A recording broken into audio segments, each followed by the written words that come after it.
Assalamualaikum warahmatullahi wabarakatuh. Selamat pagi anak-anak bapak semua. Ini untuk materi pelajaran alat mesin pasca panen kelas 12 MP ya. Kita lanjutkan materi yang terdahulu ya, penanganan hasil panen. Tujuannya ya, pembersihan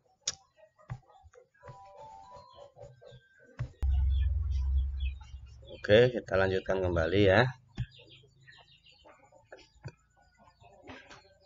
Tujuannya ya, pembersihan hasil panen, sortasi hasil panen, grading, pengemasan, penyimpanan, dan pengangkutan.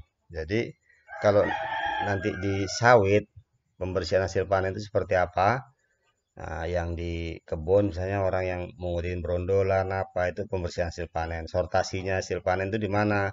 Nanti kalau di PKS, kalau dia sawit, maka dia akan disortasi buah yang mana yang masih mentah, yang udah matang apa dipisahkan. Gradingnya itu mana? Di grading itu artinya kelas-kelasnya dipisahkan, mana yang besar, mana yang kecil, mana yang ini. Nah, kalau dia buahnya jeruk, dipilih mana yang bagus, itu di grading namanya.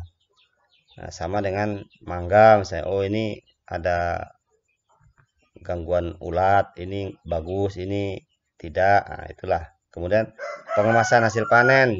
Nah, kalau di sawit pengemasannya bagaimana? Itulah di tangki, dibawa CPO-nya ke pabrik untuk jadikan minyak. Setelah jadi minyak maka dikemas berdasarkan mereknya apa. Ada yang macam contohnya ya, ada Sari Murni, ada Bimoli, segala macam ya. Itu pengemasan. Nah, nyimpannya di mana? Ini suhunya harus diperhatikan supaya tidak apa? Suhunya supaya tidak membuat lemak jenuh, pembekuan. Nah, itu nggak bagus ya. Kemudian pengangkutan. Nah, kalau panen sawit diangkut pakai apa? Dump truk, dibawa kemana? Ke PKS. Kemudian nanti di sana dilakukan apa? Sortasinya apa segala macam. Baru diangkut. Setelah ditumpuk di pinggir jalan, hasil panen dodosan tadi diangkut dibawa ke apa ya? Nah, lihat materinya. Nah, itu tadi tujuannya. Untuk melindungi hasil panen dari cepatnya kerusakan, maka diperlukan perlakuan yang disebut penanganan hasil panen. Nah, contoh kalau dia sawit, kalau terlalu lama nanti dibongkar di PKS sana, mau 2, 3, 4 hari, maka akan terjadi busuk. Nah, penanganan seperti apa? Maka harus diatur berdasarkan antrian mobil supaya nggak apa? Supaya nggak busuk. Nah, jadi orang petani nggak rugi, orang pabrik juga nggak merasa rugi dengan biaya operasinya ya. Kemudian tujuan utama penanganan hasil panen itu pertama adalah memperkecil kehilangan dan kerusakan produk panen. Nah, memperkecil itu bukan berarti produknya diperkecil. Masa sawit mau dikecilin kan nggak mungkin ya. Jadi itulah produknya. Maka produk tadi supaya nggak kehilangan biaya yang besar. Nah, kerusakan produknya apa? Sawit biar nggak busuk. Gimana harus cepat ditangani ya kan. Nah, kita lihat lanjutannya. Nih, adanya berbagai bentuk kehilangan dalam penanganan hasil panen yaitu penurunan daya tarik. Nah, artinya kalau di sawit daya tariknya apa? Mungkin kalau dia membusuk nanti nggak bisa terpakai lagi sawitnya pun nanti kalau dijadikan minyak dia akan bau ya. Itu nggak menarik lagi.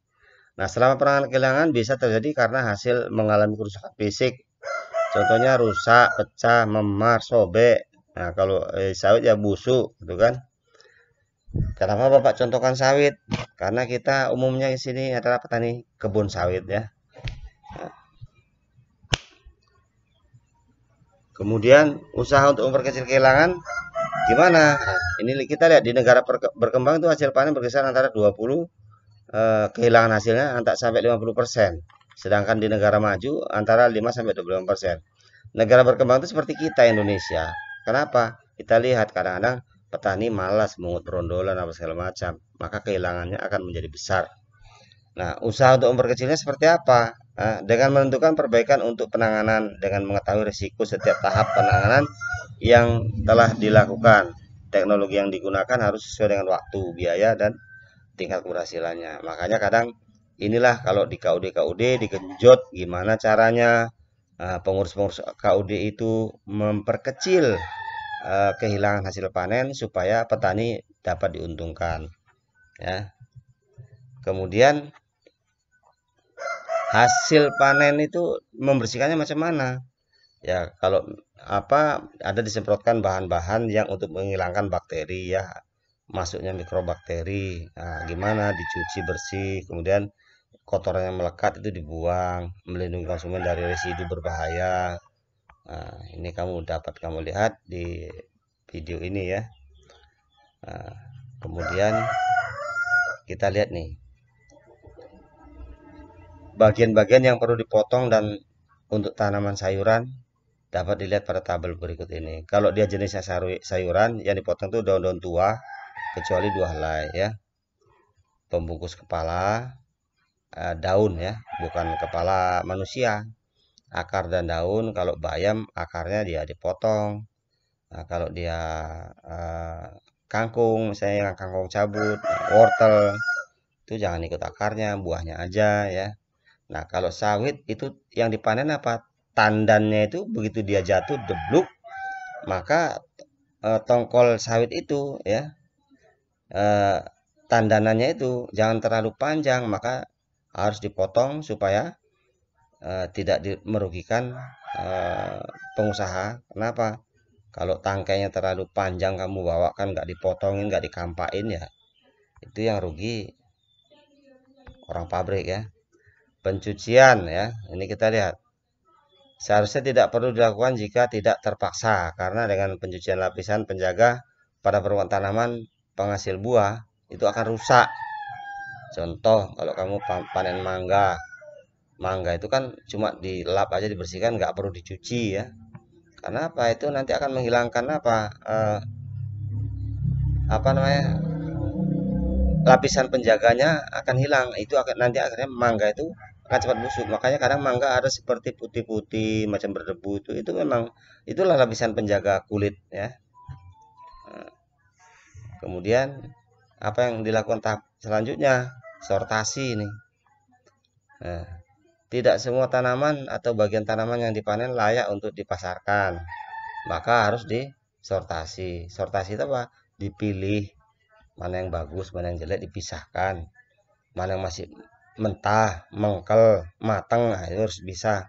Jangan nanti kamu jualan duku, jualan mangga, dijual semua. Oh, yang ini kecut, Pak, yang ini manis, Pak. Wah, ini nggak kamu pisahkan. Nah, itu akhirnya terjadi seperti itu. Maka sortasi di tingkat petani itu apa yang dilakukan? Hasil panen dilakukan secara sederhana, ya, dipisahkan antara yang cacat dengan yang baik. Maka hasil panen itu yang tidak lolos sortasi, ya, jangan dibuang, tetapi dikonsumsi sendiri. Kecuali yang busuk, ya, dibuang, ya. Baru sortasi di tingkat pedagang. Sesampainya di tempat pedagang, hasil panen segera dikeluarkan dari wadah, segera disortir. Pengeluaran dan penyortiran dilakukan dengan cepat, hati-hati, supaya kerusakan yang terjadi akibat benturan dapat dicegah. Nah, kita lihat ini ada tabel sortasi sayuran, ya. Ini sayuran aja memang apanya, karena kita adalah alat mesin budidaya pertanian yang ini ke ladang, sawah, ataupun tanaman palawija, ya. Kita lihat nih, wortel, bunga kol, ya, sawi, bayam, lobak. Nah, gimana kriteria sortasinya? Ini zat kayunya lebih dari 25%, atau lihat kalau wortel. Kalau yang macam alot keras itu, ya, jangan dijual. Itu kelihatan nanti dari alotnya apa, ya, wortel itu. Kemudian kalau tomat seperti apa? Terong, ya. Warna buah sudah merah keseluruhan, itu boleh diambil. Nah, kalau masih hijau-hijau, masih mentah, ya, kentang, wortel, umbi cacat berlubang, membusuk, ada ulat, brokoli, bayam, dan segala macam, ya. Kemudian kacang tanah itu kacang polong tidak berisi penuh, kempes dia, buncis, sama dengan itu, ya, berserat liat. Kacang merah, ya. Demikian yang bisa Bapak sampaikan, ya. Semoga ini bermanfaat untuk kalian semua.